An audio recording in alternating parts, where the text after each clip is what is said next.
friends, welcome to KAVITHASAMAYALARAI. இன்னைக்கு நம்ம பார்க்க போற ஸ்பெஷல் ரெசிபி ஒரு authentic curry masala powder. இந்த curry masala தூள் நான் வெஜ் எல்லாம் சமைக்கிறதுக்கு ரொம்ப நல்லா இருக்குங்க. நல்ல வாசனையா இருக்கும். நம்ம என்ன குழம்பு வச்சாலும் ரொம்ப டேஸ்டா இருக்கும். அதாவது கறி குழம்பு, சிக்கன் குழம்பு, வெஜ் கிரேவி, கறி சுக்கா, சிக்கன் சுக்கா வறுவல் இதெல்லாம் செய்யறதுக்கு ரொம்ப நல்லா இருக்கும். எப்பவும் நம்ம வீட்டில் செய்கிற மசாலா பொடிக்கு வாசனையும் டேஸ்ட்டும் அதிகங்க. ஏன்னா நம்ம பக்குவமாக அந்த ஸ்பைசஸை கரெக்டாக அளந்து எடுத்து அதை பக்குவமாக வறுத்து பொடிச்சு எடுத்து ஸ்டோர் பண்ணி வைக்கிறோம். ஸோ வாசனையும் டேஸ்ட்டும் ரொம்ப நல்லாயிருக்கும். கண்டிப்பாக குவாலிட்டியும் ரொம்ப நல்லா இருக்குங்க நம்ம வீட்டில் செய்கிற மசாலாவுக்கு.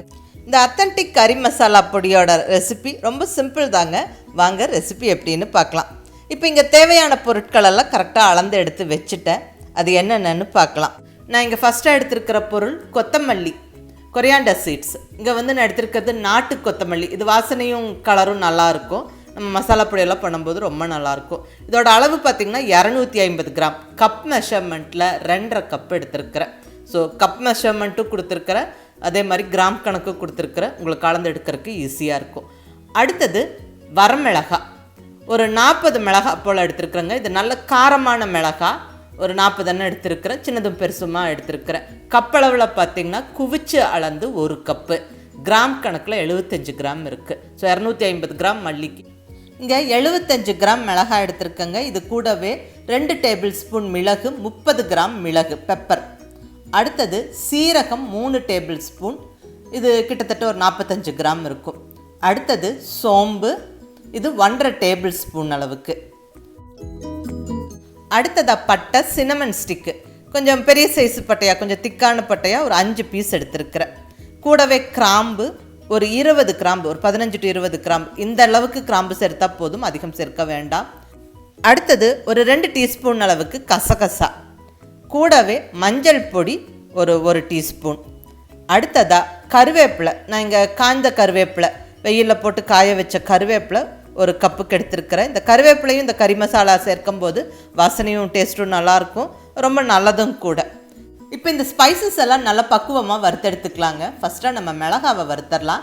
மிளகாய் வறுக்கிறதுக்கு மட்டும் கொஞ்சமாக எண்ணெய் விட்டுக்கலாம். ஒரு 1/2 ஸ்பூன் எண்ணெய் விட்டுக்கிறேன். இதில் இந்த காய்ந்த மிளகாய்களை சேர்த்துக்கிறேன். மிளகாய் வறுக்கும்போது மட்டும் கொஞ்சமாக எண்ணெய் விட்டு நம்ம வறுத்துக்கிட்டோம்னா அந்த மிளகாயோட நெடி ஓவராக இருக்காது. அந்த மிளகாய் வறுப்படும் போது அந்த காந்தல் நெடி வரும் இல்லைங்களா, அது ஓவராக இருக்காது. அப்புறம் மிளகாவும் நல்லா ஈவனாக சீக்கிரமாக வறுப்பட்டுரும். ஸ்டவ்வை மட்டும் நல்லா மீடியம் ஃப்ளேமில் வச்சுக்கிட்டு பொறுமையாக வறுத்தெடுங்க. கரிஞ்சிடக்கூடாது. ஒவ்வொரு ஸ்பைசஸும் கரிஞ்சிடாமல் வறுத்தெடுக்கணும். அதே சமயம் கொஞ்சம் ரோஸ்ட்டாக இருக்கணும். அது மட்டும் கரெக்டாக பண்ணிட்டோம்னா மசாலா பொடியோட வாசனையும் டேஸ்ட்டும் ரொம்ப நல்லாயிருக்கும். இல்லைன்னா கொஞ்சம் கசப்படிச்சு. ஸோ ஒவ்வொரு ஸ்பைசஸையும் கொஞ்சம் பக்குவமாக பக்கத்தில் இருந்து வறுத்தெடுத்துக்கோங்க. ரொம்ப அதிக நேரம் ஆகாது, கம்மியான டைம் தான் இந்த மசாலாலாம் வறுக்கிறதுக்காகும். அடுத்தது நம்ம கொத்தமல்லியை ட்ரை ரோஸ்ட் பண்ணிடலாம். இதுக்கு எண்ணெயெல்லாம் எதுவும் விட வேண்டாம். ஜஸ்ட் அந்த பேனில் போட்டு அப்படியே நம்ம வறுத்தெடுப்போம். கொத்தமல்லி வறுப்பட்டு வாசனை வரும், அந்த ஸ்டேஜ் வரைக்கும் வறுத்தெடுக்கணும். கரிஞ்சிராமல் வறுத்தெடுக்கணும். பாருங்கள், கொத்தமல்லி நல்லா வறுப்பட்டுருச்சு, நல்லா வாசனை வருது. இப்போ இதை எடுத்து நம்ம அதே தட்டில் போட்டு ஆற விட்டுறலாம்.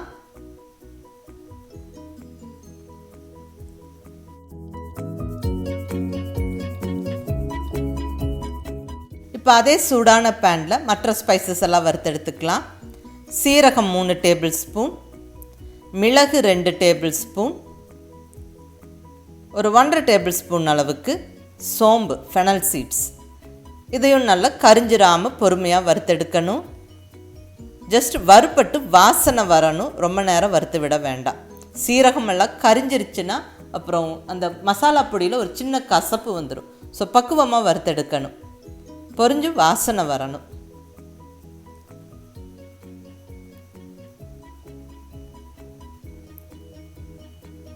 நல்லா வறுப்பட்டுருச்சு, நல்ல வாசனை வருது. இப்போ இதையும் எடுத்து நம்ம அதே தட்டில் போட்டு விட்டுருவோம். ஸோ ஆறிட்டுருக்கட்டும். அடுத்தது அதே பேனில் பட்டை, கிராம்பு சேர்த்து வறுத்தெடுத்துக்கலாங்க. அந்த சுருள் பட்டையெல்லாம் கொஞ்சம் உடச்சி சேர்த்துக்கிட்டேன். கூடவே கிராம்பு சேர்த்தாச்சு. நல்லா அதை பொறுமையாக வறுத்தெடுத்துருவோம். ஒரு 2 நிமிஷம் மட்டுமே வறுத்து விடுவோம். ஆல்ரெடி இதெல்லாம் நல்லா ட்ரையாக தான் இருக்கும். ஒரு 2 நிமிஷம் வறுத்து எடுத்துக்கிட்டோம்னா நம்மளுக்கு அந்த வாசனை நல்லாயிருக்கும். அவ்வளோதாங்க, நல்லா வறுப்பட்டுருச்சு. இப்போ இதை எடுத்து அதே தட்டில் போட்டு விட்டுறலாம்.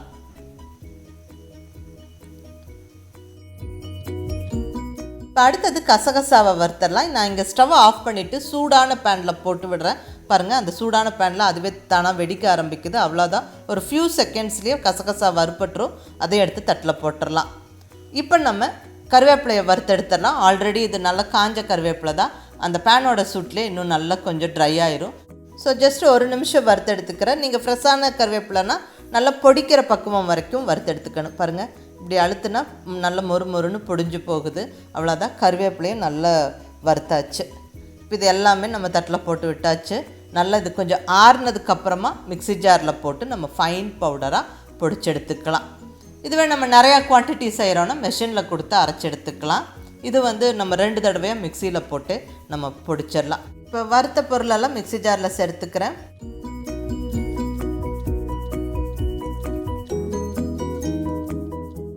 இது கூட மஞ்சப்பொடியும் சேர்த்து நல்லா ஃபைன் பவுடராக பொடிச்சு எடுத்துக்கலாம்.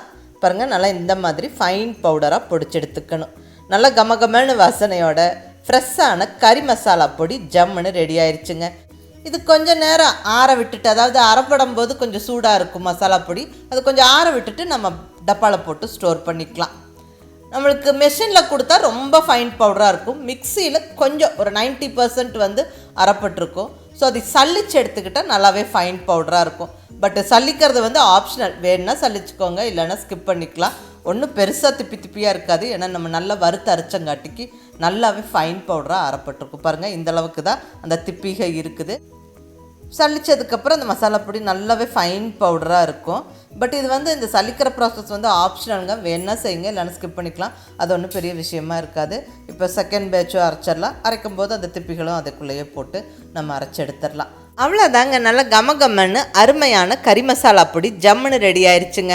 இந்த ஒரு மசாலா பொடி இருந்தால் போதும், நம்ம வெஜ் நான்வெஜ் கிரேவி குருமா குழம்பெல்லாம் ஜம்முன்னு செஞ்சு எடுத்துடலாம்.